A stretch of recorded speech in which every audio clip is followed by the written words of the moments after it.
Hello दोस्तों, इस video में हम क्लास 12th के फिजिक्स के 30 इम्पॉर्टेंट अति लघु उत्तरी प्रश्न के बारे में जानेंगे कि ये पूरे किताब के 30 आप देख सकते हैं। पूरे किताब के 30 महत्वपूर्ण जितने भी हैं उस पूरे को हम इस वीडियो में देखेंगे। बहुत ही इम्पोर्टेंट वीडियो होने वाला है क्लास 12th के लिए। तो चलिए देखते हैं कि वो 30 इम्पॉर्टेंट क्वेश्चन कौन कौन से हैं। पहला क्वेश्चन क्या है, विद्युत द्विध्रुव किसे कहते हैं। अच्छे क्वेश्चन के साथ साथ उसका हम हल भी लाए हैं, सॉल्यूशन, जिससे आपको कोई दिक्कत नहीं होने वाली है। तो चलिए देखिए, पहला क्वेश्चन क्या है, विद्युत द्विध्रुव किसे कहते हैं, उदाहरण भी दीजिए। विद्युत द्विध्रुव किसे कहते हैं। तो विद्युत द्विध्रुव एक ऐसा निकाय जो दो बराबर तथा विपरीत प्रकार के बिंदु आवेश प्लस क्यू तथा माइनस क्यू आवेश एक दूसरे से अल्प दूरी पर स्थित हों, तो उस निकाय को क्या बोला जाता है, विद्युत द्विध्रुव। जैसे उदाहरण के लिए HCl हो गया, HBr हो गया आदि, ये सब क्या है, द्विध्रुव है। तो द्विध्रुव कैसे बनता है, देखिए जी, इस पर प्लस है, ये माइनस है, तो ये क्या होते हैं, इनके जैसे इसको समझते हैं। ऐसे द्विध्रुव किसे कहते हैं, जब प्लस और माइनस मतलब विपरीत प्रकृति तथा लेकिन उनका परिणाम क्या हो, विपरीत हो, तो उनको जब अल्प दूरी पर रखा जाता है तो जो निकाय बनता है, इनके बीच की जो दूरी है, मान लेते हैं क्या है, कुछ भी है वो लेकिन बहुत कम है, तो ये जो निकाय बनता है इसी को क्या बोला जाता है, द्विध्रुव। द्विध्रुव का मतलब इसमें दो ध्रुव बन जाते हैं, ये वाला प्लस हो जाता है, ये वाला माइनस, तो इसी को बोला जाता है द्विध्रुव। इसी प्रकार HBr हाइड्रोजन ब्रोमाइड है, तो ये क्या है, द्विध्रुव। तो उदाहरण भी दी थी, उदाहरण क्या हो गया, HCl HBr आदि। और दूसरा क्वेश्चन देखिए, गॉस की प्रमेय लिखिए तथा इसकी शर्त बताइए। तो गॉस की प्रमेय क्या होती है, तो गॉस की प्रमेय के अनुसार क्या होता है, विद्युत क्षेत्र में किसी काल्पनिक पृष्ठ से गुजरने वाला विद्युत क्षेत्र में किसी काल्पनिक पृष्ठ से गुजरने वाले विद्युत बल रेखाओं की संख्या विद्युत फ्लक्स बंद पृष्ठ के भीतर कुल आवेश Q तथा निर्वात में विद्युतशीलता एप्सिलॉन नॉट के अनुपात के बराबर होता है। इसको समझते हैं। जैसे देखिए, कोई बंद पृष्ठ है तो इसमें क्या रखा है, कोई आवेश रखा है, तो हमें पता है, अगर मान लेते हैं प्लस आवेश है तो इससे विद्युत बल रेखाएं निकलेंगी, और विद्युत बल रेखाएं जितना ज़्यादा निकलेंगी उतना ही विद्युत फ्लक्स होगा। तो वही पूछे, गॉस ने बताया कि ये मान लेते बंद पृष्ठ है, ये आवेश जो है बंद है, तो कितना आवेश निकलेगा, तो फाई ई से दिखाते हैं विद्युत फ्लक्स को। तो उस बंद पृष्ठ, इस जो पृष्ठ है इसके द्वारा बंद पृष्ठ में कुल आवेश कितना है, Q, तथा एप्सिलॉन नॉट के अनुपात के बराबर होता है। तो हम इसको ऐसे लिख सकते हैं, गॉस की प्रमेय को शॉर्ट में Q अपान मतलब Q नॉट बटे एप्सिलॉन नॉट, ये Q नॉट करें या फिर Q ही रहने दें तो सही रहेगा। तो ये क्या हुआ, गॉस की प्रमेय। तो अब तीसरा क्वेश्चन देखते हैं। तीसरा वाला क्वेश्चन क्या दिया है, विद्युत फ्लक्स की परिभाषा तथा मात्रक और बीमा भी बताइए। तो विद्युत फ्लक्स किसे कहते हैं, किसी पृष्ठ से गुजरने वाली विद्युत बल रेखाओं की संख्या को विद्युत फ्लक्स कहते हैं। किसी भी पृष्ठ से गुजरने वाली विद्युत बल रेखाओं की संख्या को, जैसे देखें तो ये क्या है, मान लेते हैं ये क्या है, एक पृष्ठ है, तो इससे जितना विद्युत बल रेखाएं गुजरेंगी, जितनी ज़्यादा, मान ये पृष्ठ है, इससे जितनी विद्युत, ये प्लस आवेश मान लेते हैं, तो इससे जितनी ज़्यादा गुजरेंगी तो विद्युत फ्लक्स उतना ही ज़्यादा होगा। तो वही कह रहा है, किसी पृष्ठ से गुजरने वाली विद्युत बल रेखाओं की संख्या उस तो रेखाओं की संख्या विद्युत फ्लक्स कहलाती है। इसका मात्रक क्या होता है, न्यूटन मीटर स्क्वायर प्रति कूलाम, जिसको 60 में न्यूटन मीटर स्क्वायर है। इसकी बीमा क्या होगी, इसकी बीमा होगी ML के पावर 3 T के पावर 3 A के पावर -1। तो ये क्या हुई, इसकी बीमा हुई। अब आगे देख लेते हैं। आगे चौथा वाला क्वेश्चन क्या बोल रहा है, चौथा, विद्युत क्षेत्र की तीव्रता की परिभाषा, विद्युत क्षेत्र की तीव्रता की परिभाषा तथा इसका मात्रक और बीमा भी बताइए। तो विद्युत क्षेत्र किसे कहते हैं, विद्युत क्षेत्र में रखे एकांक आवेश पर लगने वाला बल को विद्युत क्षेत्र की तीव्रता कहते हैं। विद्युत क्षेत्र की तीव्रता बराबर क्या होता है, ई बराबर, इसको विद्युत क्षेत्र की तीव्रता को ई से दिखाया जाता है, एक सदिश राशि, इसलिए इसको ऐसे दिखा दिया जाता है, F बटे एप्सल मतलब Q नॉट। ये क्या होता है, विद्युत क्षेत्र की तीव्रता। अच्छा, इसका मात्रक क्या बनेगा, तो इधर लिख दी, इसका मात्रक क्या बनेगा, इसी के हिसाब से, फार्मूला के हिसाब से देखिए, ऊपर क्या है, F मतलब न्यूटन हो गया, क्योंकि बल का मात्रक न्यूटन, और नीचे क्या हो गया, कूलाम, तो न्यूटन पर कूलाम हो गया क्या, मात्रक किसका, विद्युत क्षेत्र का। तो वही कह रहा है एकांक आवेश पर लगने वाले बल को विद्युत क्षेत्र की तीव्रता, मतलब ये जो क्यू नाट है इसकी जगह अगर 1 रख दें तो ये बल देखिए जो बल होगा 1 से भाग देंगे तो यही बल ही रहेगा। तो ये जो ई नाट है ये एफ के बराबर हो जाएगा, तो वही बल क्या कहलाएगा, विद्युत क्षेत्र। लेकिन कब, जब ये एफ मतलब क्यू नाट कितना हो, 1। अब चलिए देख लेते हैं 5वां सवाल। तो 5वां सवाल क्या कह रहा है, तो 5वां सवाल में बोल रहा है कि विभव प्रवणता से क्या तात्पर्य, मतलब विभव प्रवणता क्या है, विभव प्रवणता में विद्युत क्षेत्र की तीव्रता में संबंध बताइए या फिर लिखिए। विभव प्रवणता किसे कहते हैं, देखिए दूरी के साथ विभव में परिवर्तन होने की दर को विभव प्रवणता कहते हैं। जैसे जैसे दूरी में परिवर्तन होता है, जैसे जैसे दूरी बढ़ती है विभव में क्या होता है, कमी आती है, उसी परिवर्तन को, उसी कमी को क्या बोला जाता है, विभव प्रवणता। विभव प्रवणता बराबर होता है विभवांतर बटे दूरी, तो del V into D X से दिखाया जाता है। तो अब आगे 6वां वाला क्वेश्चन देख लेते हैं। 6वां वाला क्वेश्चन क्या कह रहा है, किसी संधारित्र की धारिता की परिभाषा व मात्रक लिखिए। किसी भी संधारित्र की धारिता और उसका मात्रक लिखिए।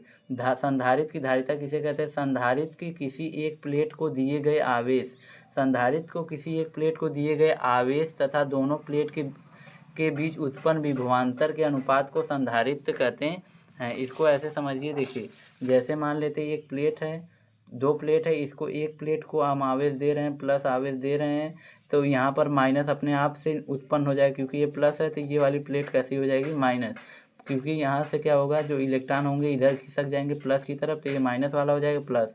इसके कारण यहाँ पर विभवांतर उत्पन्न हो जाएगा, ये प्लस है माइनस, प्लस और माइनस के कारण विभवांतर आ जाएगा। तो उसी विभवांतर के अनुपात को संधारित्र कहते हैं, मतलब कि जो आवेश दिए हैं और उस विभवांतर के जो उसमें दोनों प्लेट के बीच उत्पन्न हुआ है उसी को क्या बोला जाता है, संधारित्र। अब आगे देख लेते हैं 7 नंबर का क्वेश्चन। तो 7 नंबर का क्वेश्चन क्या कह रहा है कि समविभव पृष्ठ क्या है, इसकी विशेषता बताइए। बहुत ही इंपॉर्टेंट क्वेश्चन है समविभव पृष्ठ। तो समविभव पृष्ठ क्या है, ऐसा पृष्ठ जिसके प्रत्येक बिंदु पर विभव समान होता है उसे समविभव पृष्ठ कहते हैं। बहुत ही इंपॉर्टेंट क्वेश्चन है। ऐसा पृष्ठ जिसके प्रत्येक बिंदु पर विभव का मान समान हो।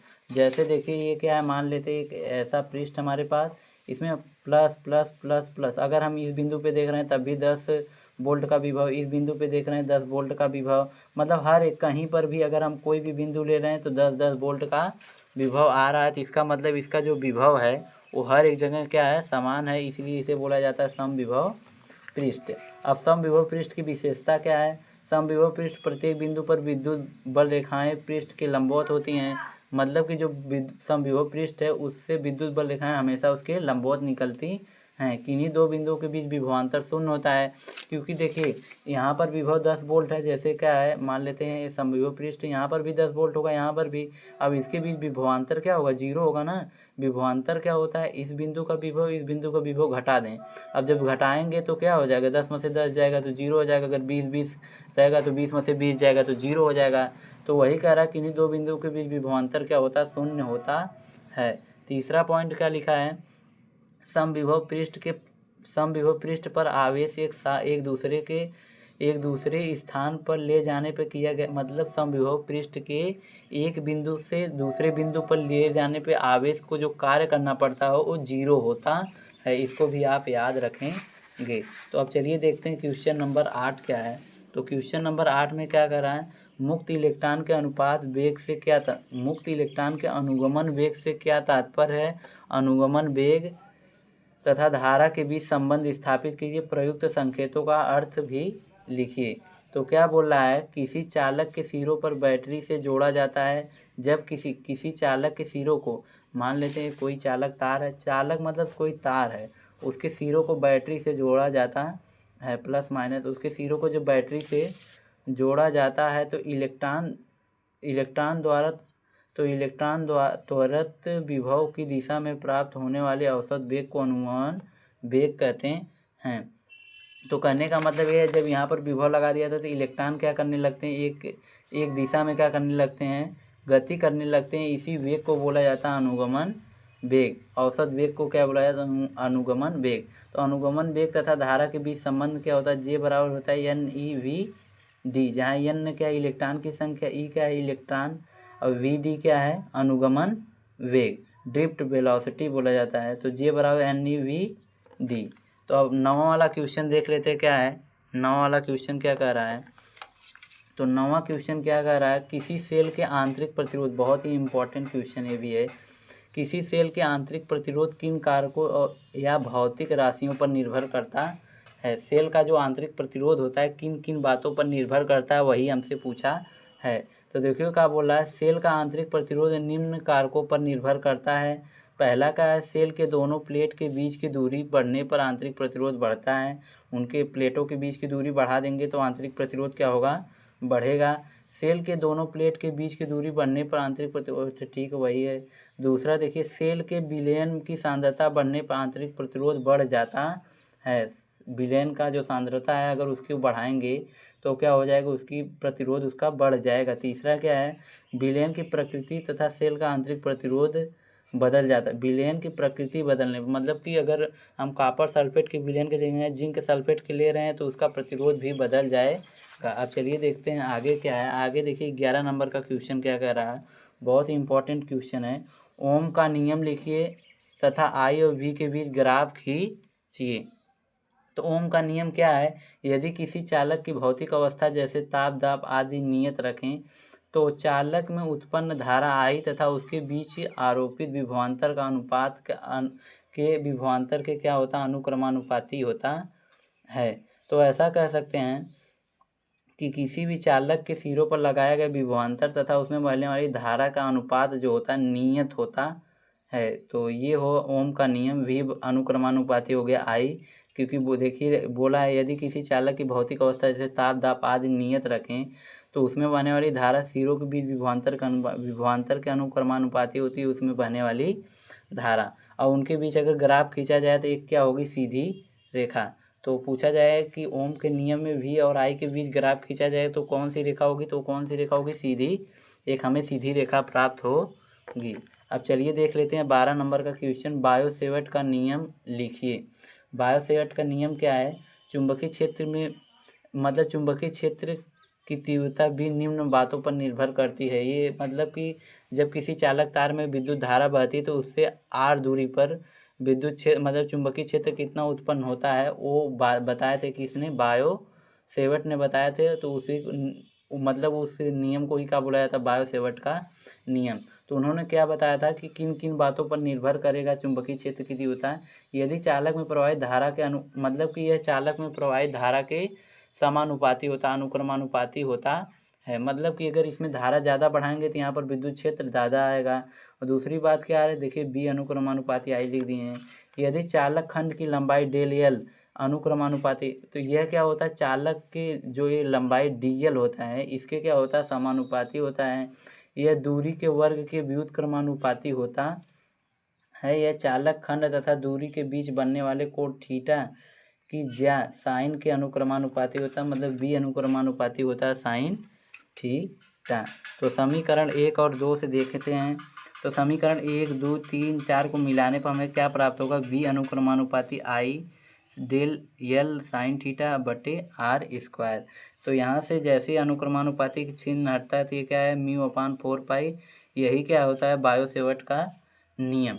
तो आगे देखते हैं क्वेश्चन नंबर जो भी है 13 है। 13 नंबर का क्वेश्चन हम देख लेते हैं क्या बोल रहा है। धारा मापी को अमीटर में किस प्रकार परिवर्तित करते हैं, मतलब कोई भी धारा मापी किसे कहते हैं, जिससे धारा को मापा जाता है उसको अमीटर में कैसे परिवर्तित करेंगे, अब उसको देखते हैं।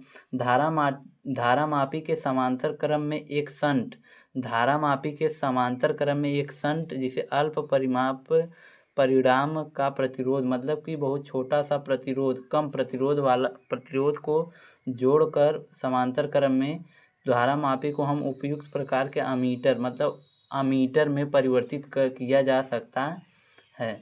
तो ये क्या है देख सकते हैं आप, क्या है, एक धारा मापी है उसमें एक क्या प्रतिरोध लगा दिया गया है जिससे धारा मापी को हम किस में बदल दिए हैं, अमीटर।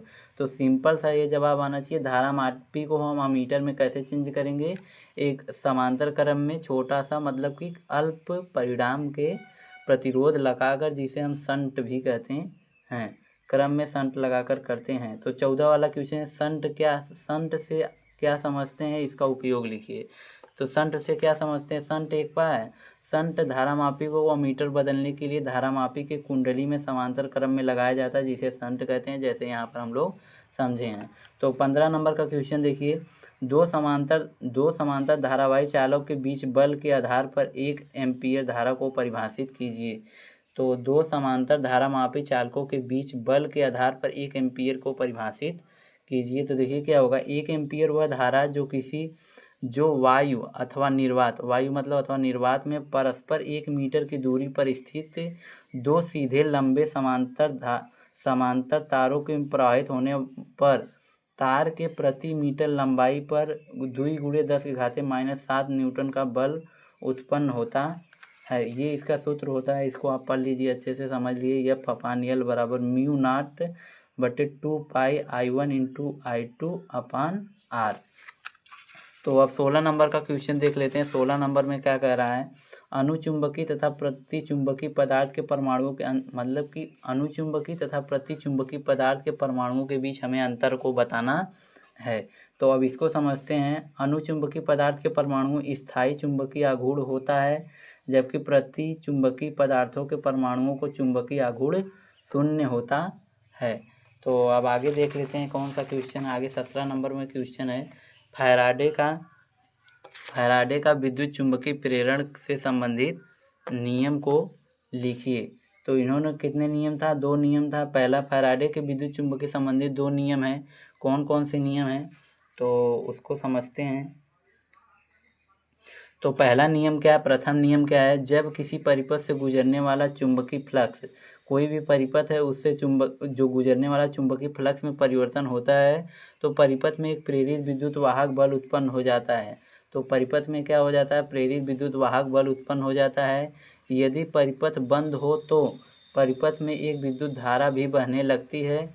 यह धारा तब तक बहती है जब तक कि चुंबकीय फ्लक्स में परिवर्तन होता है। अब द्वितीय नियम देख लेते हैं।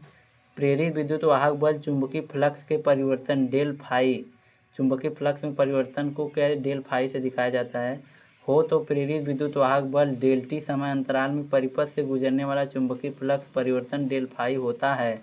तो प्रेरित विद्युत वाहक बल ई बराबर क्या होता है, minus del phi upon del T. तो ये था द्वितीय नियम। अब देख लेते हैं 18 नंबर का क्वेश्चन, जिसे हम लेंज का नियम कहते हैं। लेंज का नियम बहुत ही इंपॉर्टेंट है। लेंज का नियम क्या है, यह किस प्रकार संरचित है। लेंज का नियम देखिए क्या है, प्रेरित विद्युत वाहक बल सदैव उसी कारण का विरोध करता है जिसके कारण वह उत्पन्न होता है। अच्छा, जो यहाँ पर द्वितीय नियम है, जो प्रेरित विद्युत वाहक बल है वो चुंबकीय फ्लक्स के परिवर्तन के कारण उत्पन्न हो रहा है, लेकिन उसी का विरोध भी कर रहा है कि परिवर्तन ना हो, इसी कारण यहाँ पर माइनस लगा है। तो वही क्या होता है, लेंज का नियम क्या है, प्रेरित विद्युत वाहक बल सदैव उसी कारण का विरोध करता है जिसके कारण वह उत्पन्न होता है। यह ऊर्जा के संरक्षण के नियम पर आधारित है। तो इसको भी आप याद रखिएगा, ये ऊर्जा के संरक्षण के नियम पर आधारित है। बहुविकल्पी भी कई बार आ चुका है इस पर। अब देख लेते हैं 19 नंबर का क्वेश्चन क्या है, क्रांतिक कोण को परिभाषा दीजिए। क्रांतिक कोण की परिभाषा दीजिए। क्रांतिक कोण का मान किन किन बातों पर निर्भर करता है। तो क्रांतिक कोण सघन माध्यम में बना हुआ आपतन कोण, सघन माध्यम में बना हुआ आपतन कोण जिससे विरल माध्यम में बना संगत कोण 90 डिग्री होता है, उसे क्रांतिक कोण कहते हैं।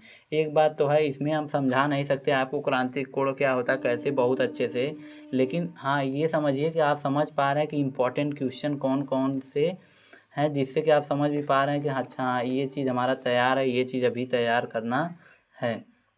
क्रांतिक कोण की निर्भरता तापमान पर निर्भर करता है, माध्यम की प्रकृति पर, प्रकाश के रंग पर निर्भर करता है। अब क्वेश्चन नंबर 20 देख लेते हैं क्या है, कला संबंध स्रोत से आप क्या समझते हैं। ऐसे दो तरंग जिसका समय के साथ कला नियत रहता है, अर्थात उनके कलांतर नियत बना रहता है, ऐसे स्रोत से निकलने वाली कला संबंध स्रोत कहलाते हैं। ऐसे स्रोत से निकलने वाली कला संबंध स्रोत कहलाते हैं। 21 नंबर का क्वेश्चन देखिए, प्रकाश का व्यतिकरण से क्या तात्पर्य है। प्रकाश के व्यतिकरण से क्या तात्पर्य है, प्रकाश के व्यतिकरण के लिए आवश्यक शर्तों का उल्लेख कीजिए। व्यतिकरण करने वाली दो तरंग अर्थात उनमें उत्पन्न करने वाले दोनों प्रकाश स्रोत कला संबंध होने चाहिए। उनको उत्पन्न व्यतिकरण करने वाली जो दो तरंगे होंगी या फिर दो जो स्रोत उनको उत्पन्न करेंगे वो दोनों कला संबंध स्रोत होने चाहिए। दोनों तरंगों का आयाम बराबर होना चाहिए। दोनों जो तरंग होने चाहिए उनका आयाम क्या होना चाहिए, बराबर होना चाहिए। क्या व्यतिकरण के लिए ये शर्त होनी चाहिए कि उनका जो आयाम हो बराबर होना चाहिए और दोनों तरंग एक ही दिशा में चलकर अध्यारोपित होनी चाहिए। एक ही दिशा में दोनों तरंगें चलनी चाहिए। चौथा क्या है, उपयुक्त प्रकाश एक वड़ी होना चाहिए, मतलब एक रंग का प्रकाश होना चाहिए। अब देख लेते हैं 22 नंबर का क्वेश्चन। तो 22 नंबर का क्वेश्चन क्या कर रहा है, व्यतिकरण और विवर्तन में अंतर क्या है। तो व्यतिकरण दो कला संबंध स्रोत से आने वाली प्रकाश तरंगों के अध्यारोपण से होता है। विवर्तन एक ऐसी तरंगाग्र के विभिन्न बिंदुओं से आने वाले द्वितीय तरंगिकाओं के बीच व्यतिकरण से उत्पन्न होता है। दूसरा क्या है, व्यतिकरण में सभी दीप्त प्रिज्म एक ही होते हैं, तीव्रता का होना चाहिए, मतलब एक ही प्रिज्म की तीव्रता का होना चाहिए। और दूसरा क्या है, विवर्तन प्रतिरूप में उत्तरोत्तर दीप्त प्रिज्मों की तीव्रता घटती है। अब देख लेते हैं आगे क्वेश्चन। आगे 23 नंबर का क्वेश्चन देख लेते हैं क्या है, प्रकाश विद्युत प्रभाव के नियम का उल्लेख कीजिए। बहुत ही इंपॉर्टेंट क्वेश्चन है 23 नंबर वाला। क्या कह रहा है, प्रकाश विद्युत प्रभाव के नियमों की व्याख्या कीजिए। फोटो इलेक्ट्रॉन के अधिकतम, मतलब जो फोटो इलेक्ट्रॉन होंगे, फोटो इलेक्ट्रॉन की अधिकतम गतिज ऊर्जा आपतित प्रकाश की आवृत्ति बढ़ाने पर बढ़ती है। दूसरा क्या है, यदि आपतित प्रकाश की आवृत्ति एक न्यूनतम मान यानी देहली आवृत्ति से कम हो तो धातु से कोई भी इलेक्ट्रॉन नहीं निकलेगा। तीसरा क्या है, किसी धातु की सतह से इलेक्ट्रॉन उत्सर्जन की दर आपतित प्रकाश की तीव्रता के अनुक्रमानुपाती होता है। और चौथा क्या है, आपतित प्रकाश इलेक्ट्रॉन के बीच कोई समय पश्चात नहीं होता है, मतलब जैसे आपतित प्रकाश आपतित हुई धातु के पृष्ठ पर तो इलेक्ट्रॉन तुरंत निकल जाएंगे, उनके बीच कोई समय का अंतर नहीं होगा। तो 24 नंबर का क्वेश्चन देखते हैं क्या है। 24 नंबर, प्रकाश विद्युत प्रभाव में देहली आवृत्ति से क्या तात्पर्य है कि, तो देखते हैं देहली आवृत्ति किसे कहते हैं। बहुत ही इंपॉर्टेंट क्वेश्चन ये भी है। किसी भी धातु के पृष्ठ पर आपतित प्रकाश की आवृत्ति का न्यूनतम मान जिससे कम आवृत्ति का प्रकाश धातु के पृष्ठ से कोई इलेक्ट्रॉन उत्सर्जित ना कर सके, चाहे आपतित प्रकाश की तीव्रता कुछ भी हो, वह देहली आवृत्ति। वह कम से कम आवृत्ति जो किसी भी पृष्ठ से इलेक्ट्रॉन को निकाल सके, उस आवृत्ति को क्या कहते हैं, देहली आवृत्ति कहते हैं। इसे म्यू से प्रदर्शित किया जाता है। अब 25 नंबर का क्वेश्चन देख लेते हैं, बहुत ही इंपॉर्टेंट ये भी है। कार्यफलन से आप क्या समझते हैं।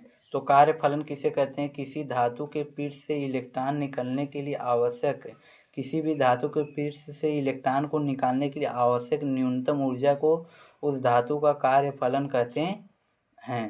तो कार्यफलन बराबर W बराबर क्या होता है, H इंटू म्यू नॉट। तो जहाँ ये देहली आवृत्ति है म्यू नॉट, H क्या है प्लांक नियतांक और W क्या है कार्यफलन। अब आगे देख लेते हैं 26 नंबर का क्वेश्चन, जो कि अब ज़्यादा नहीं बचा है। 26 नंबर का क्वेश्चन क्या है, रसायन समस्थानिक एवं संभारिक नाभिक में अंतर बताइए। समस्थानिक किसे कहते हैं, समस्थानिक किसे कहते हैं, एक ही तत्व के ऐसे परमाणु जिनका द्रव्यमान संख्या A समान हो परंतु परमाणु क्रमांक Z भिन्न भिन्न हो, क्या होते हैं, समस्थानिक कहलाते हैं। एक ही तत्व के ऐसे परमाणु जिनका द्रव्यमान संख्या समान, द्रव्यमान संख्या नहीं, जिनका क्या हो, परमाणु संख्या क्या हो, समान हो, परमाणु संख्या Z क्या हो, ये तो गलत हो चुका है। परमाणु संख्या, इसको समझिए, इसको थोड़ा से, एक ही तत्व जिनके परमाणु संख्या क्या हो, समान हो, मतलब कि परमाणु क्रमांक समान हो लेकिन द्रव्यमान संख्या भिन्न भिन्न हो, उन्हें क्या बोला जाता है, समस्थानिक। जैसे देखिए हाइड्रोजन है तो 1H1 1H2, इसे प्रोटियम, इसे ड्यूटेरियम, इसे ट्राइटियम बोला जाता है। तो यहाँ पर परमाणु क्रमांक समान है लेकिन द्रव्यमान संख्या अलग अलग है, तो इन्हें क्या कहेंगे, समस्थानिक कहेंगे। अब संभारिक को देख लेते किसे कहते हैं, विभिन्न तत्व के ऐसे परमाणु जिनके द्रव्यमान संख्या समान हो लेकिन परमाणु संख्या यानी Z भिन्न भिन्न हो, संभारिक कहलाते हैं। तो जैसे देखेंगे यहाँ पर इनके परमाणु क्रमांक तो भिन्न भिन्न है लेकिन द्रव्यमान संख्या समान है, तो ये क्या कहलाएंगे, समभारिक। तो अब देख लेते हैं 27 नंबर का क्वेश्चन क्या है, नाभिकीय बंधन ऊर्जा से आप क्या समझते हैं? नाभिकीय बंधन ऊर्जा से आप क्या समझते हैं? तो नाभिकीय बंधन ऊर्जा क्या होता है? ये बहुत ही इंपॉर्टेंट क्वेश्चन है। नाभिक में उपस्थित प्रोटॉन, नाभिक में कौन कौन उपस्थित होता है? प्रोटॉन उपस्थित होता है, न्यूट्रॉन जिसे हम मिलाकर न्यूक्लियन कहते हैं, को अलग करने के लिए आवश्यक ऊर्जा को नाभिकीय ऊर्जा कहते हैं। उनको अलग अलग अलग करना है तो हमें कुछ ऊर्जा देनी पड़ती है, उसी ऊर्जा को बोला जाता है नाभिकीय ऊर्जा। अर्थात नाभिक के निर्माण के दौरान जो ऊर्जा मुक्त होती है उसे नाभिकीय ऊर्जा कहते हैं। 28 नंबर का क्वेश्चन देख लेते हैं क्या है, नाभिकीय संलयन तथा नाभिकीय विखंडन को समझाइए। नाभिकीय संलयन क्या होता है? जब दो हल्के अस्थायी नाभिक मिलकर एक भारी स्थायी नाभिक बना लेते हैं, उसे नाभिकीय संलयन कहते हैं। तो ये देखिए, नाभिकीय संलयन दो परमाणु मिलकर तो बड़े बड़े परमाणु बना लिए, अधिक भारी परमाणु बना लिए, तो ये क्या हुआ, यहाँ पर नाभिकीय संलयन हुआ। आप इसको याद रखिएगा। अब आगे देख लेते हैं, लास्ट पेज बचा है, लास्ट पेज में देख लेते हैं क्या, नाभिकीय विखंडन। तो नाभिकीय विखंडन किसे कहते हैं? न्यूट्रॉन द्वारा भारी नाभिकों को हल्के नाभिकों में विखंडित करने की क्रिया को नाभिकीय विखंडन कहते हैं। मतलब अब इसमें क्या होगा, बड़े नाभिक टूटकर छोटे छोटे नाभिक में बट जाएंगे, तो इसे क्या बोला जाता है? नाभिकीय विखंडन। अब 29 नंबर का क्वेश्चन देखिए, अर्धचालक क्या है? नैज अर्धचालक, बाह्य अर्धचालक में अंतर बताइए। तो अर्धचालक किसे कहते हैं? वे पदार्थ जिसका विद्युतीय गुण सुचालक कुचालक के बीच होता है, उसे अर्धचालक कहते हैं। अर्धचालक उसे कहते हैं जिसमें विद्युत धारा का प्रवाह तो वैसे नहीं होता, लेकिन उनका तापमान बढ़ाने पर क्या होता है, विद्युत का चालन करने लगते, उसे अर्धचालक कहते हैं। जैसे जर्मेनियम हो गया, सिलिकॉन हो गया आदि। और नैज तथा बाह्य चालक में अंतर क्या होता है? बाह्य अर्धचालक में अंतर का, शुद्ध अर्धचालक जिनमें अपद्रव नहीं मिले होते उसे नैज अर्धचालक। जैसे क्या होता है, अर्धचालक में कुछ ऐसी चीज़ें मिलाई जाती हैं जिसके कारण वो उसकी विद्युत चालकता को बढ़ाया जाता है, लेकिन अगर उसमें कुछ ना मिलाया जाए तो उसी अर्धचालक को हम नैज अर्धचालक कहते हैं। जबकि बाह्य अर्धचालक होते हैं जिसमें अपद्रव यानी अशुद्धि मिलाई जाती है। अब 30 नंबर का क्वेश्चन देख लीजिए क्या है, लास्ट क्वेश्चन है 30 नंबर वाला। किसी अर्धचालक में मादित यानी डोपिंग करने से क्या तात्पर्य? इस क्रिया में अर्धचालक की चालकता पर पड़ने वाले प्रभाव की व्याख्या कीजिए। तो किसी शुद्ध अर्धचालक में 3 या 5 संयोजी इलेक्ट्रॉन वाले अशुद्धि मिलाकर उसे अशुद्ध यानी बाह्य अर्धचालक में बदलने की क्रिया को मादित करना या डोपिंग कहलाता है। डोपिंग से अर्धचालक की चालकता बढ़ जाती है। तो ये था क्या, 30 क्वेश्चन, जो कि बहुत ही इम्पोर्टेंट क्वेश्चन थे दोस्तों। तो ये बहुत ही मेहनत लगा आपके लिए बनाने में। तो प्लीज़ आप वीडियो को लाइक करिएगा और हम चैनल को सब्सक्राइब करके सपोर्ट करिएगा, ताकि हम ऐसे कोई भी वीडियो लाएं तो आपके लिए आपके पास सबसे पहले पहुंचे और आप उसका लाभ उठा सकें। तो वीडियो देखने के लिए आपका पूरा धन्यवाद। और हाँ, आप प्लीज़ वीडियो को लाइक ज़रूर करिएगा।